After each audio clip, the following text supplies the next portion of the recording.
if I'm going to be honest, I'm going to break his face, I'm going to break his body up, I'm going to stomp all over him. That's my mentality, right? That's a fighter's mentality, and I know what's in my heart. Dangerous, very dangerous, because if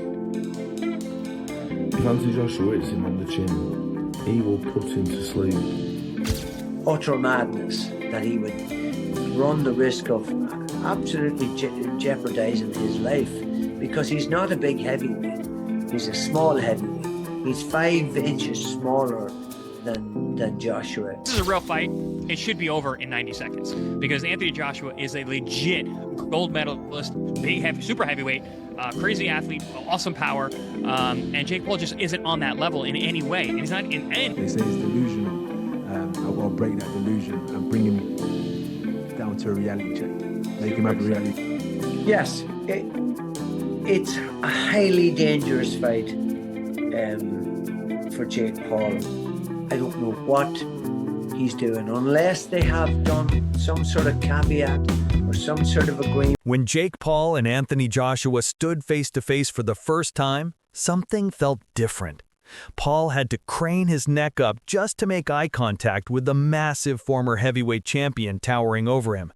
And suddenly, boxing experts around the world started asking the same question. Is Jake Paul about to make the biggest mistake of his life?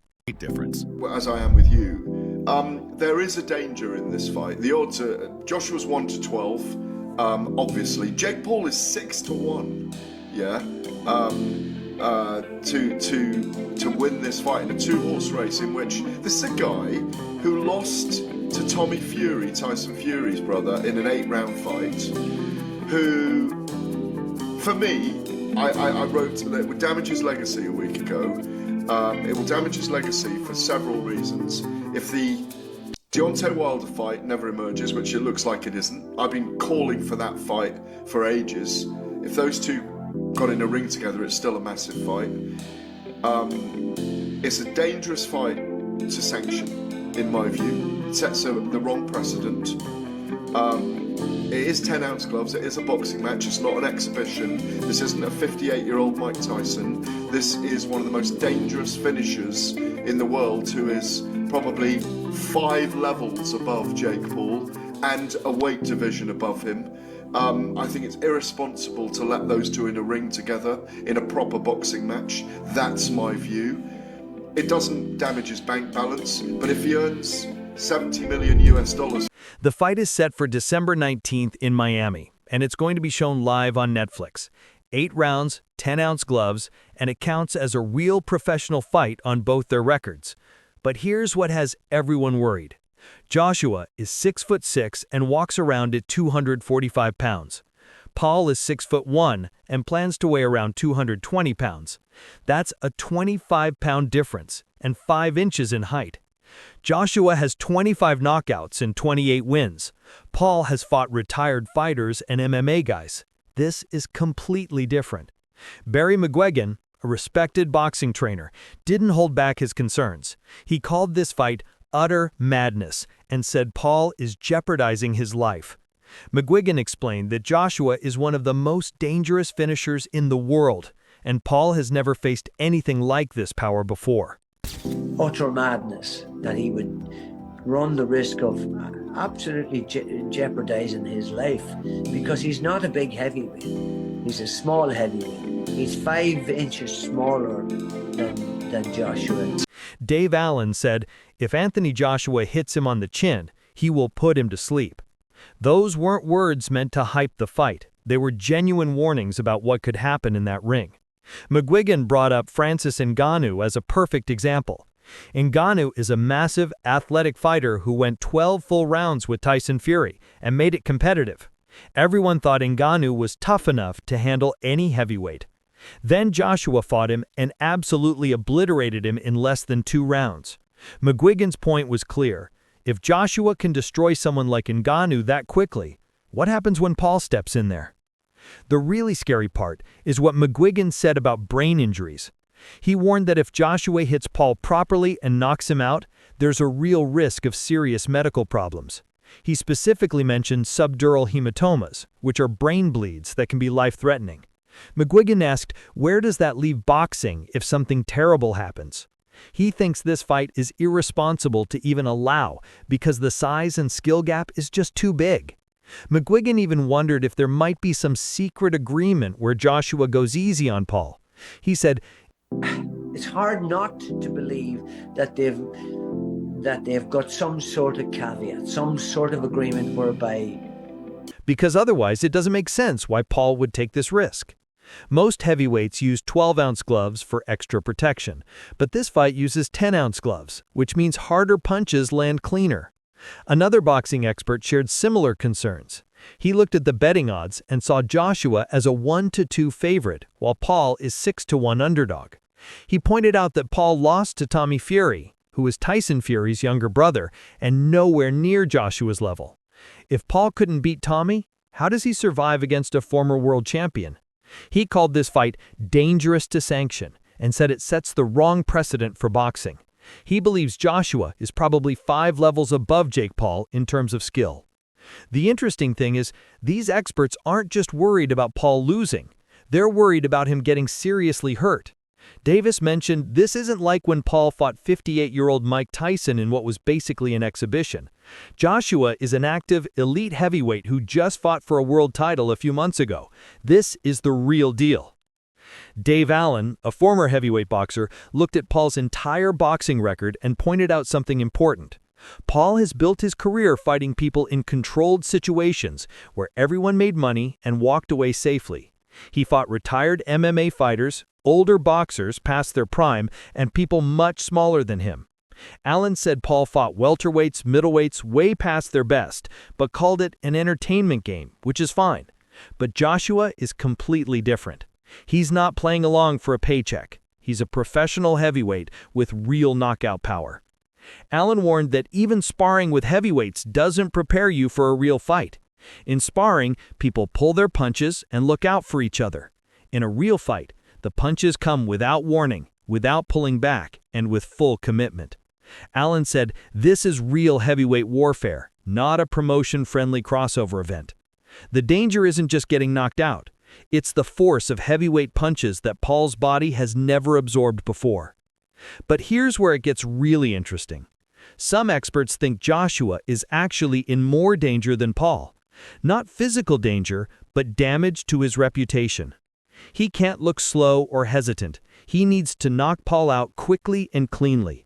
If the fight goes longer than expected, or if Paul lands some good shots, people will start questioning Joshua's abilities. Critics have called Joshua a hype job, said he was coddled, and claimed he's just a bodybuilder. If Paul makes the fight competitive, all those doubts return. The only way Joshua comes out looking good is with a clean knockout in the first couple of rounds. Otherwise, people will wonder if something was fixed or if Joshua is declining. This creates a weird situation where Joshua is getting paid around $50 million, which is one of his biggest paydays ever. That's similar to what he'd make fighting Tyson Fury, but Fury is an actual elite heavyweight champion. Some experts asked why would Joshua risk his reputation for this fight when he could be chasing bigger legacy fights? The answer seems to be money. Lots of money, for what should be an easy night's work. Eddie Hearn, Joshua's promoter, gave his honest assessment of Paul. Hearn used to call Paul average, but now upgraded him to decent. He admitted Paul is dedicated, does hard training camps, and is a real fighter. But Hearn made it clear, Paul is not world class. He said, as soon as he hits you on the chin clean, it's double night wheel time, referring to how quickly Joshua could end this. Hearn predicted Paul will get sparked out seriously on December 19th. Hearn also mentioned that Paul supposedly knocked out Cassius Chaney during sparring and injured Chaney's knee so badly that Chaney had to pull out of a fight with Joshua. If that story's true, it shows Paul does have some power, but Chaney isn't anywhere near Joshua's level. Now, let's talk about what both fighters are saying. Paul is embracing his underdog role in a way we haven't seen from him before. After the face-off went viral, Paul posted on social media comparing himself to Austin Reeves and Joshua to LeBron James. He said, "He's had all the accolades, and I was undrafted. I respect the legend, but it's my time." This is pretty different from Paul's usual trash talk. He's being more respectful and realistic about the challenge. Paul also explained his strategy. He thinks fighting a smaller man is actually harder for heavyweights because of the speed difference and foot speed, because of the angles. Paul believes if he can avoid Joshua's big power shot for 8 rounds, he can win on points by being faster and moving better. He said, "I just have to avoid that one shot for 8 rounds, and I believe that I can do that." When asked about his confidence, Paul brought up his delusional optimism mindset. He said it's delusion until it's not, and pointed out that nobody thought he'd ever get this far in boxing. He listed all the fighters he wasn't supposed to beat, like Tyron Woodley, Anderson Silva, and Ben Askren. He said, "Join the list and be ready to be shocked when talking about people who don't think he can win." Paul even took it further and said, I want him to cut me up. I want him to break my face. But guess what? He's going to have to kill me to stop me. And I'm ready to die. Seriously ready to die in the ring to win this fight. That's an intense statement that shows how serious Paul is taking this challenge. Joshua, on the other hand, is approaching this fight like any other opponent. He said he takes Paul seriously because Paul is a conqueror with a solid mentality. Joshua compared Paul's journey to his own, noting that he went from walking into a boxing gym to representing his country at the Olympics in just 3 years. Paul has been boxing professionally for 5 years now, so Joshua knows you can't underestimate anyone. But Joshua was also very clear about his intentions. He said, Woodley, the UFC champion with hammers in his fists, not supposed to beat Silva, the list could Mike Perry, the king of violence, all easy work.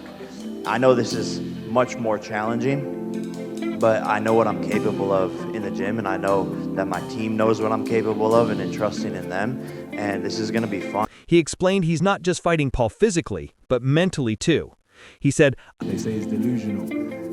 I'll break that delusion and bring him down to a reality check. Make him have a reality. He believes Paul's confidence is his weakness and plans to destroy that confidence with real heavyweight power. Joshua made a big change for this fight. He's no longer training with Ben Davison in London. Instead, he joined Alexander Usyk's training camp in Spain. Usyk is a 3-time undisputed champion and one of the best pound-for-pound fighters in the world. Joshua said the training has been very challenging, but he needed to get away from distractions in London. He spent 12 months reshaping his career, closing businesses, and refocusing completely on boxing. The weight limit for this fight is 245 pounds for Joshua, which some people found odd.